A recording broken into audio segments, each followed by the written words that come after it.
на полках, ящиках и просто на полу. Но выход есть. Какой узнала Александра Казакова? Это настольный захлыст.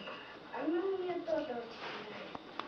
Не только вся Сашина комната, а комнатная квартира семьи Епиховых завалена игрушками. Чтобы разместить самую новую и поэтому пока самую любимую игру автогонки, родителям пришлось подвинуть вплотную к двери кровать в своей спальне. Даже кот и тот привык спать прямо на игрушках. Когда уже в квартире ты об них спотыкаешься, когда они лежат на пути, когда они мешают, некуда их складывать. Вот, наверное, наступил такой момент, когда пришла мысль, что надо избавляться. Раздать бывшие в употреблении игрушки оказалось не так-то просто. Благотворительные фонды берут только новое в заводской упаковке. Знакомые, каждый со своими вкусами. И у них у самих от игрушек прохода нет.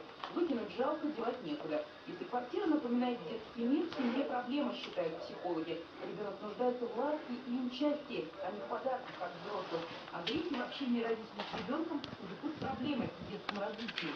Родители выражают свою любовь к ребенку тем, что покупают все новые и новые